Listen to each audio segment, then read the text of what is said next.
political change mean to you? I know that for a lot of people, it means changing from one of our usual parties to changing to another one of our usual parties. But is that what political change really is? If we're talking real change, if we're talking about change that makes a difference and not just has a different party name stamped on it. And I think about when you have a backache and somebody might decide, oh, I'll put pressure on the left foot to try to ease that back pain. And then they move to the right and they try to put pressure on the right side to try to ease the pain. But the real issue, the back pain, still exists. And then they probably have a complication of something else happening with their feet. Well, let's look at what real political change is all about. I'm Dr. Lisa Ann Chung, political leadership strategist, the author of the book Political Change, and the president for Kenley College. So if I say political change is not really just swinging from one party to the next, or one party having to share power with another one because they managed to make it over, but not quite, but they're the same party. If that's not what it is, then what is it?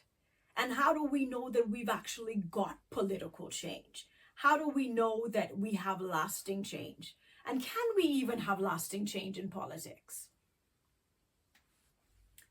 I believe that this year is going to be filled with massive political change. And that was one of the reasons that I wrote the book, Political Change, with that same name, because I figured we needed to have a way for people to not only recognize when change is happening, they needed to know how to prepare for it. And for those who are looking to lead the change, know how to do that. Politics as usual can't continue. I think people have gotten pretty frustrated with politics as usual, and we've probably heard that before. But I think this time is really different because there are some things that are taking place on the global scene that are saying to us, people aren't doing it as they've always done it. And they're willing to take on some new faces and new people and new parties, all because they really want change. They don't want talk. They don't want the same rhetoric. They want real change. And if you think about it, politics as usual has never worked. And the reality is it will never work because it doesn't factor in some of the key things needed to truly serve people.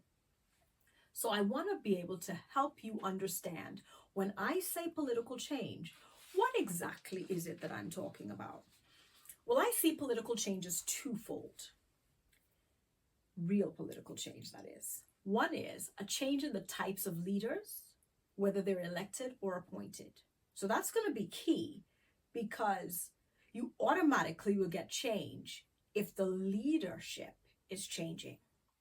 But the other side to political change is when you start to see a change in the style or the change in the policies and governance as a whole taking place. So you could have some of the same leaders who are starting to change their mindset about leadership, whether that is because they're going through their own transformative process or because they are being forced to change if they do choose to stay in power. But either way, whether it's the change in the types of leaders elected or appointed, or the change in the styles, policies, governance as a whole, you need one or both of those, and hopefully both, for change to take place, for real change to take place. So why is something like this, understanding this concept of political change, so important, whether you're a new or aspiring politician or you've been in this for a little bit longer? Why is that so necessary? Well, have you been looking around? Have you been noticing that people aren't just saying, oh, that's politics, as they once did? Have you not noticed how much there are rallies? There are people going out into the streets. There are people saying, we can't keep up with this. There are people saying they don't know how they're going to get to pay bills and do all of the stuff that they need to do, and this cannot continue? Have you not sensed the frustration? Because that understanding, that awareness is going to be key to you understanding where this whole thing of political change is coming from. And if you are not seeing that, then my argument about why political change needs to take place and what constitutes political change will go over your head just the same. So now you look at yourself and ask yourself these questions. 1, am I the new leader, the new type of leader that political change requires? And 2, do I see things from a new way? Am I bringing a new style? Am I bringing the push for new policies and new laws? Am I bringing a push for governance change in the governance system as a whole?